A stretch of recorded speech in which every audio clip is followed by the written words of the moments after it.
हर जिले का, हर प्रदेश का, हर देश का अपना ये दायित्व है कि हम इस मानवता के प्रति ये जो संकट आया है, कठिनाई आई है, महामारी आई है, हम इसका मुकाबला करें। और इसका मुकाबला करने के लिए लगातार पिछले कई महीनों से हम लोग जूझ रहे हैं। 24 तारीख से तो हम लोग लॉकडाउन की स्थिति में हैं। देश के प्रधानमंत्री जी ने आह्वान किया था कि हम 21 दिन तक कम से कम अपने इस लॉकडाउन को इस प्रिकॉशन के नाते से लागू कर रहे हैं और इसका पूरा पालन करना है। लॉकडाउन में भले ही कई विषय ऐसे हैं जिसका हमको ध्यान रखना है, लेकिन सबसे बड़ा विषय है वो है सोशल डिस्टेंसिंग। सोशल डिस्टेंसिंग अर्थात हमको आपस में अलग अलग रहकर, किसी को स्पर्श न करते हुए, इकट्ठे समूह में ना आकर के अपनी सामान्य आवश्यक गतिविधियां अलग अलग से रह करके ही चलानी है। हम लोग पिछले 7 दिन से अपने अपने परिवार में भी अलग अलग रह करके और अपना जीवन यापन कर रहे हैं। मैं इस बात का अनुमान लगा सकता हूँ कि कितना कठिन है कि लगातार घर में रह रहे हैं। बाहर जाने को हम जा भी सकते हैं, लेकिन हमने अपने अनुशासन के नाते और एक इसका और कोई विकल्प न होते हुए, एक आवश्यक ऐसी बात होते हुए हमने इसका पालन किया है। कठिनाइयाँ बहुत आ रही होंगी, अकेले दिन नहीं बीतता होगा। जो काम करने वाला व्यक्ति है वो खाली बैठ कर के क्या करे। आखिर तो इस समय को हम चाहे मन को प्रसन्न करके अथवा मन में कष्ट उठाकर इसको बिताना ही है। तो जब बिताना ही है तो हम लोग कष्ट क्यों उठाएं, आखिर इसका उपयोग करें, सदुपयोग करें। और सदुपयोग में ऐसे बहुत काम हैं जो हमने वर्षों से सोच रहे होंगे, आज करें कल करें, पेंडिंग पड़े होंगे। क्या उन कामों को हम इस समय का उपयोग करते हुए कर सकते हैं? बहुत लोगों ने अलग अलग तरीके ढूंढे हैं अपने अपने शरीर का विकास, अपने परिवार के अंदर साथ बैठ करके और कोई ना कोई आपसी बातचीत के माध्यम से ऐसे ऐसे विषय सुलझाए हैं जो शायद वर्षों से सुलझ नहीं रहे थे। तो इस प्रकार शारीरिक नाते से लोग व्यायाम कर रहे हैं, योगा कर रहे हैं, और पढ़ने वाले लोग अपनी पढ़ाई में लगे हैं। अध्ययन करने वाले लोग वर्षों से सोचते होंगे कि हमको कोई पुस्तक पढ़नी है और इस पुस्तक के माध्यम से मुझे अपना ज्ञानवर्धन करना है, वो उस नाते से कर रहे हैं। आध्यात्मिक धार्मिक लोग या जो अपने अपने ध्यान में लगने वाले लोग वो ध्यान में लगे हैं, योगा कर रहे हैं और इस प्रकार के अध्ययन के माध्यम से अपना ज्ञान अर्जन कर रहे हैं। अपनी आध्यात्मिक उच्चता को प्राप्त करने के लिए भी बहुत लोगों ने अपने समय का उपयोग करना शुरू किया है। तो मेरा आपसे कहना यही है कि इस समय का सदुपयोग हम लोग करें, अपने मन से करें। हमने प्रदेश में इसको लागू करने के लिए स्वयंसेवी यानी स्वयंसेवी एक प्रकार से भावना के माध्यम से तो हम अपने आप कर ही रहे हैं, लेकिन कभी कभी चीज़ों को लागू करना पड़ता है। तो लागू करवाने के लिए, ताकि लोग अपने स्थान पर बने रहें, हमने प्रदेश की सीमाएं सील कर दी हैं, हमने जिलों की सीमाएं सील कर दी हैं, हमने जिले के अंदर भी लोगों का आवागमन रोकने के लिए, उसको चेक करने के लिए पुलिस का भी एक प्रकार से आह्वान किया है कि वो इसको लागू करें। और कर्फ्यू जैसा एक सिस्टम होता है उसको यदि हम बनाकर रखेंगे तो निश्चित रूप से इसका हम उपयोग कर पाएंगे। हमने लोगों के घरों की जो आवश्यकताएं हैं, आवश्यक वस्तुएं हैं, आवश्यक सेवाएं हैं, इसको चालू रखा जाए। और इसके लिए सप्लाई चेन ये मजबूत की है। और सप्लाई चेन में जो सरकारी कर्मचारी हैं वो तो सब लगे ही हैं, साथ में हमने जो स्वयंसेवी संस्थाएं हैं या वॉलंटियर्स हैं उनको भी लगाया है। वॉलंटियर्स को एक ऐप के माध्यम से आह्वान किया गया है और मुझे प्रसन्नता इस बात की कि हरियाणा में लगभग 60,000 वॉलंटियर्स, जिसमें डॉक्टर्स हैं, नर्सेज हैं, पैरामेडिक्स हैं, उसमें कम्युनिकेशन के लोग हैं, सोशल मीडिया पर हमको जागरूक करने वाले लोग हैं, जो डिस्ट्रिक्ट एडमिनिस्ट्रेशन है उसको सहायता करने वाले लोग हैं। ऐसे सब लोगों की सहायता ली है और बड़ी संख्या में लोग आगे आकर के और जनता की सहायता कर रहे हैं। हमने जो कठिनाइयाँ आने वाली हैं उसको जन प्रशासन तक पहुंचाने के लिए हेल्पलाइन भी इसको भी जारी किया है। जो स्वास्थ्य संबंधी जितनी भी आवश्यकताएं हैं 1075 पर उनको बताया जा सकता है। आर्थिक संबंधी ये सारी जो बातें हैं, जिसकी कठिनाई वहाँ आती है या लोगों को जो सहायता चाहिए, उसके लिए 1100 ये एक प्रकार से इसको लाइन को दिया गया है।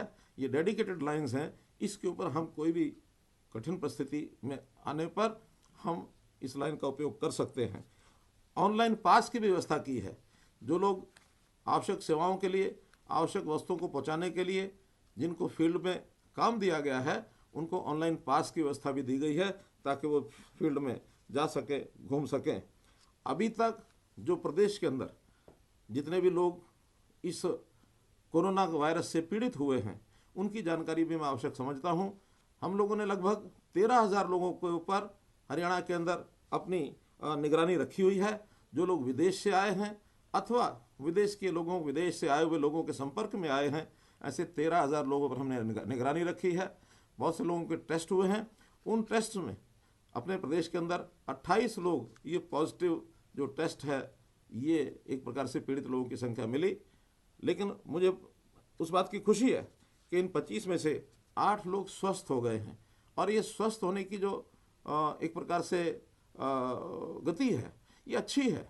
25 में से 8 स्वस्थ होने के बाद आज केवल 17 ही ऐसे पीड़ित बंधु हैं जो अस्पतालों में इस समय दाखिल हैं। उनके लिए बहुत सी इलाज की जो व्यवस्था की गई है, उस इलाज में अच्छा इलाज करने वाले हमारे जो डॉक्टर्स हैं, हमारे राष्ट्र सेवक सब उसमें लगे हैं।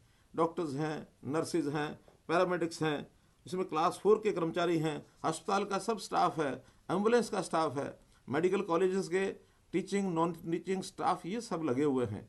तो इस प्रकार से इनके किस प्रकार हम इस बीमारी में से इनको बाहर ला सकें, ऐसी सारी व्यवस्थाएं की गई हैं। लोग अगर इस यानी कोई उनकी शंका होती है, संभावना होती है, तो उनको क्वारंटाइन में रखने के लिए भी हमने लगभग 6,500 बेड्स की ये व्यवस्था की हुई है। और यदि अस्पतालों में उनको आइसोलेशन में भी रखना होगा तो आइसोलेशन के भी लगभग 4,000 बेड्स की ये व्यवस्था की है। स्थान स्थान के ऊपर अलग से डेडिकेटेड कोरोना के कोविड हॉस्पिटल्स ये भी बनाए जा रहे हैं, ताकि अगर कोई स्थिति गंभीर होती है तो उनको उसके अंदर हम दाखिल करके उनकी अलग से, ताकि ये बीमारी फैले नहीं, तो डेडिकेटेड हॉस्पिटल्स ये भी बनाए जा रहे हैं। इसके लेबोरेटरी के नाते से इसका परीक्षण करने के लिए भी अभी तक हमारी 2 सरकारी लैब्स, टेस्टिंग लैब्स स्थापित की हुई हैं। साथ ही 5 सरकारी, 5 गैर सरकारी प्राइवेट लैब्स की भी हमको अनुमति मिल गई है, जिसमें से एक शुरू हो गई है और 2 या 3 बहुत जल्दी गुरुग्राम में शुरू होने वाली हैं।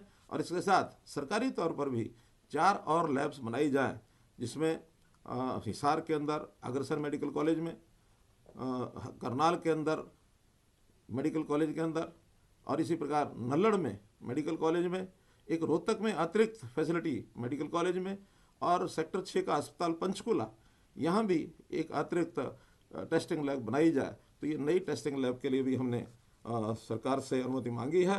मुझे लगता है बहुत जल्दी ये व्यवस्था हो जाएगी। जितने उपकरण हैं, दवाइयाँ हैं, इन उपकरण और दवाइयों के लिए भी हमने पर्याप्त व्यवस्था की है, चाहे वो पीपीईज हो, मास्क हो, सैनिटाइज़र हो, ब्लीचिंग पाउडर हो, इन सब की व्यवस्था भी हम लोगों ने की है। इसमें कोई कठिनाई आने वाली नहीं है। मैं विश्वास दिलाता हूं कि निश्चित रूप से हम लोग किसी भी परिस्थिति में इस चीज़ को काबू पाने के लिए हेल्थ वाइज, मेडिकल वाइज कोई भी कमी नहीं आने देंगे, ये मैं आपको विश्वास दिलाता हूं। इस सारी अवस्था के दौरान बहुत से लोग, जो गरीब लोग हैं, मजदूर लोग हैं, इनकी कठिनाई सबसे ज़्यादा बढ़ी है। चूँकि भले ही उद्योग जगत को हमने कहा है कि ऐसे किसी भी व्यक्ति को जो नौकरी कर रहा है, वहाँ मजदूरी कर रहा है, उसको हटाना नहीं है, उसको तनख्वाह भी पूरी देनी है। लेकिन अनऑर्गेनाइज्ड सेक्टर में भी बहुत से ऐसे हजारों की संख्या में मजदूर हैं जो अपने किसी भी नौकरी के लिए या अपने काम के लिए जिनको कठिनाई आने लगी है, उनकी इच्छा घर जाने की होने लगी। बहुत से लोग यहाँ से अपने अपने प्रदेश में गए भी हैं, लेकिन हमारा कहना है कि घर से बाहर जाना नहीं चाहिए, क्योंकि सबसे बड़ा कठिनाई का विषय है वो यही है कि हम समूह में कहीं भी जाएंगे तो किसी भी व्यक्ति के माध्यम से ये रोग फैल सकता है। इसलिए क्वारंटाइन में रहना, इसलिए अपने स्थान पर, अपने घर में बने रहना ये आवश्यक है, ताकि मजदूर अपने स्थानों को अगर छोड़ करके मानो अपने घर पर या अपने स्थान पर नहीं रह सकते हैं, तो उनके लिए हमने रिलीफ कैंप्स ये स्थापित किए हैं, 437 रिलीफ कैंप्स बनाए गए हैं, जिनकी कुल कैपेसिटी 70,000 है। अभी उनमें लगभग 12,000 लोग वो रह रहे हैं। अधिक आवश्यकता पड़ेगी तो और लोगों की भी इसमें वहाँ रखने की व्यवस्था की जाएगी। उनको दिन रात उनकी संभाल की जा रही है। भोजन, पैकेट्स, स्वयंसेवी संस्थाएं, वॉलंटियर्स, ये सब लगे हैं। सरकारी प्रशासन ये भी खूब लगा है। तो इस नाते से ये सब के सब इनकी सेवा के लिए लगे हैं। किसी को कोई चिंता करने की, घबराने की आवश्यकता नहीं है। ऐसे परिवार जिनको राशन नहीं मिल पा रहा था, चाहे वो बीपीएल के परिवार हों, चाहे ओपीएच के हों, चाहे अंत्योदय अन्न योजना के कार्ड धारक ऐसे परिवार हों, उन सब के लिए केंद्र सरकार ने और हरियाणा सरकार ने मिल करके अगले महीने का, अप्रैल महीने का जो राशन है वो डबल दिया जाएगा और फ्री ऑफ कॉस्ट दिया जाएगा। जो पहले उनसे 2 रुपये किलो का जो पैसा लिया जाता था, इस बार वो भी नहीं लिया जाएगा। और जिनके कार्ड नहीं बने हुए ऐसे लोगों को भी हमने स्थानीय तौर के ऊपर 10 दिन का, 15 दिन का राशन ये पैकेट बना करके सबको दिए जाए, ये भी व्यवस्था हमने की है। और आर्थिक सहयोग, ऐसे परिवारों के लिए आर्थिक सहयोग भी हम कर रहे हैं। मुख्यमंत्री परिवार समृद्धि योजना, इसी प्रकार कंस्ट्रक्शन वर्कर्स, उनका बोर्ड, उसके माध्यम से उनकी सहायता, जो हमारे बीपीएल परिवार हैं उनकी सहायता, ऐसे सब लोगों की सहायता, लगभग ऐसे 24 लाख रजिस्टर्ड गरीब परिवार हैं जिनकी सहायता के लिए हम प्रतिबद्ध हैं। अभी तक 10 लाख परिवारों को 250 करोड़ रुपए, लगभग 250 करोड़ रुपए की राशि ये वितरित की जा चुकी है। आने वाले समय में सभी 24 लाख परिवारों को कुछ ही दिनों में ये राशि पहुंचेगी। लगभग 1200 करोड़ रुपया महीने का खर्च ये हमने तय किया है कि जो ऐसे लोगों को सबको पहुंचाया जाएगा। अभी तक जो रजिस्टर्ड नहीं है 24 लाख के अतिरिक्त, ऐसे गरीब परिवार जिनकी आय 15,000 रुपये मासिक से कम है अथवा ज़मीन 5 एकड़ से कम है, उनको नया रजिस्ट्रेशन का मौका भी दिया गया है। आज से उनका रजिस्ट्रेशन ये चालू हो गया है। वो अपने आप को रजिस्टर कर सकते हैं और रजिस्टर करने पर 1,000 रुपया, 1,000 रुपया प्रति सप्ताह ये आर्थिक राशि, आर्थिक धन ये भी इनको सबको दिया जाएगा। इसमें किसी प्रकार की कोई कठिनाई नहीं आने दी जाएगी। मैं एक बार फिर इस बात से आपको सबको अवगत कराना चाहता हूँ कि जो प्रवासी मजदूर हैं, दूसरे प्रदेशों से यहाँ आए हैं, इनको किसी प्रकार की चिंता करने की आवश्यकता नहीं है। हम इनको अपने ही परिवार का सदस्य मानते हैं, ये हमारे भाई हैं।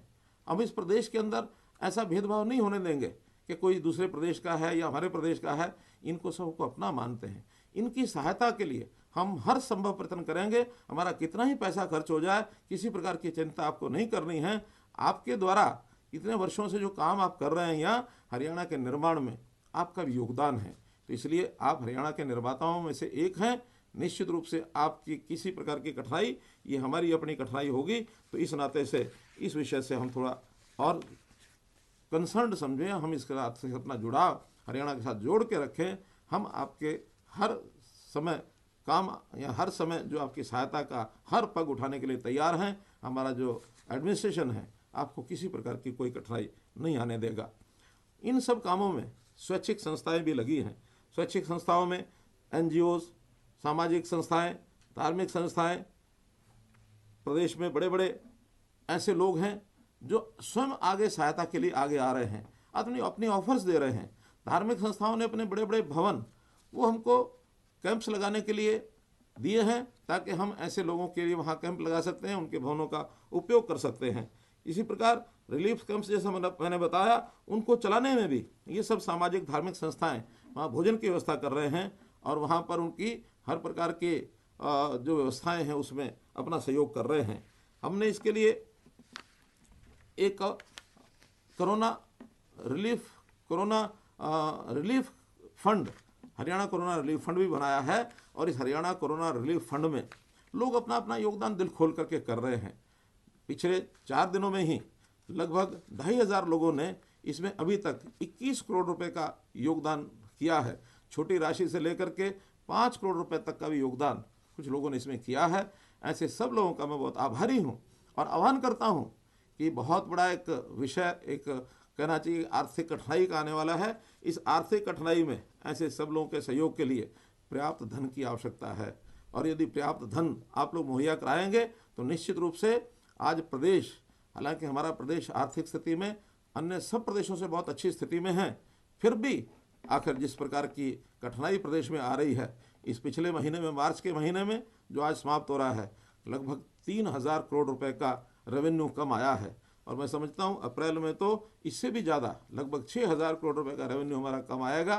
तो 8, 9, 10,000 करोड़ रुपए के रेवेन्यू की भरपाई प्रदेश अपने किसी न किसी संसाधन के द्वारा शायद करना संभव नहीं है। इसलिए लोगों से आह्वान करता हूँ कि ज़्यादा से ज़्यादा अगर योगदान करेंगे तो हम इस कठिनाई में से पार पाएंगे। हमने इसी प्रकार जो हमारे कर्मचारी बंधु हैं, अधिकारी बंधु हैं, इनसे भी आह्वान किया है कि ये भी अपनी आय में से, मासिक आय में से जितना चाहें, जितने प्रतिशत चाहें उसका योगदान वो कर सकते हैं। इसके लिए भी हमने एक ऐप लॉन्च की है। आखिर तो ये प्रदेश हमारा है, हम इस प्रदेश को चलाते हैं, आखिर सरकार के हम अंग हैं। सरकारी कर्मचारी सरकार का ही अंग होता है, वो स्वयं सरकार होता है। ऐसे कठिनाई के समय उसको सबसे आगे, सबसे पहले आना चाहिए। मुझे अपने विधायकों पर ये कहते हुए बहुत अच्छा लग रहा है कि हमारे कई विधायकों ने, मंत्रियों ने तो 1 महीने से लेकर के 1-1 वर्ष तक की अपनी जो बेसिक सैलरी है वो इसमें योगदान के लिए आश्वासन दिया है। इसी प्रकार हमारे आईएएस अधिकारी, उन्होंने भी, कई लोगों ने कहा कि हम 1 महीने से लेकर के और अधिक देने की आवश्यकता होगी, वो भी देने के लिए तैयार हैं।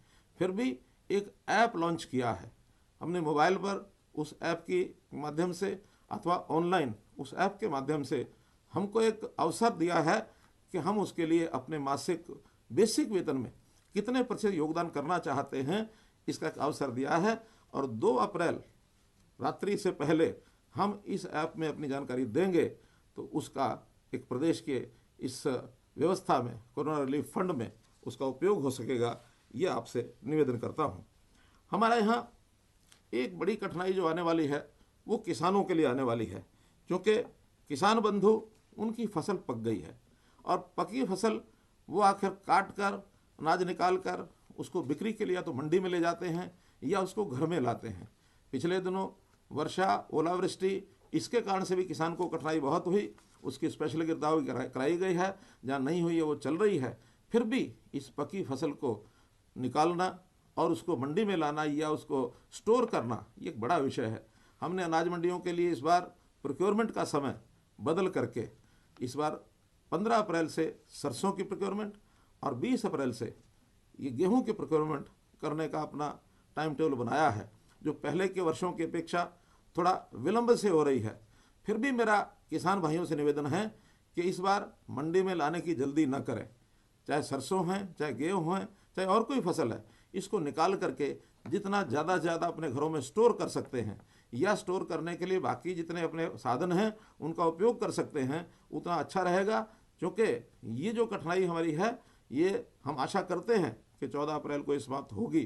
किसी कारण से कुछ दिन और आगे बढ़ती है तो उसके लिए आपका सबका सहयोग अपेक्षित है, क्योंकि इस समय हमें अनाज बेचना ये सब आवश्यक होते हुए भी प्राथमिकता है कि इस कोरोना की वायरस की बीमारी से, इस महामारी से निजात पाना, इससे मुक्त होना, ये हमारा बड़ा लक्ष्य है। तो उस महामारी को निजात पाने की दृष्टि से हमें करते हुए किसी भी प्रकार का कष्ट होता है, कठिनाई होती है, तो वो आप लोग हमारे साथ मिल करके और सहन करें। हमने फसल काटने के लिए चाहे ट्रैक्टर है, कंबाइन है, इनकी आवागमन को मुक्त किया है। वर्कशॉप इनको भी खोल दिया है, जो ट्रैक्टर की अथवा कंबाइन की वर्कशॉप से उनको खुला रखने के लिए कहा है। ढुलाई आदि या मजदूरों का आवागमन, इसको भी इन चीज़ों से मुक्त रखा है, उनके ऊपर प्रतिबंध नहीं रखा है, ताकि किसान के लिए आवश्यक जितनी भी सेवाएं हैं वो लगातार चलती रहें। हम लोग इसमें पूरा सहयोग करें, ऐसा मेरा आप लोगों से निवेदन है। अब मैं आपसे अंत में अपील करता हूं कि हम लोग जितना भी हो सके ये एक घातक बीमारी से बचने के लिए, और जो मूल मंत्र है सोशल डिस्टेंसिंग का, एक दूसरे से दूरी बनाए रखने का, हम मन से एक हैं लेकिन शरीर से हमको अलग अलग ही रहना होगा। और इसके लिए अपने घर में रहकर, एकांत में रहकर अपने दिनचर्या को इस ढंग से व्यवस्थित बनाएं कि हमारा मन में कष्ट भी ना हो, हम अपने मन को प्रसन्न रख करके, संतुष्ट होकर के, अनुशासन में रह करके अपने समय का सदुपयोग करते हुए समय को आने वाले 14 अप्रैल तक इसका एक, जैसा अभी तक हमने सबूत दिया है, उस प्रकार का एक सफलता का सबूत ये हम दें। अभी जो पिछले दिनों में मजदूरों के पलायन की एक कठिनाई आई थी, उसके ओर हमने पार पा लिया है और वो सब लोग हमारी इस अपील को मान गए हैं कि सब कैंपों में हैं, आने वाली कठिनाइयों को हम सबको दूर करेंगे। आप सब हमारा सहयोग करें। आज के दिन इतना ही। कल शाम को 5 बजे फिर आप समय मिलने आऊँगा। बहुत बहुत धन्यवाद।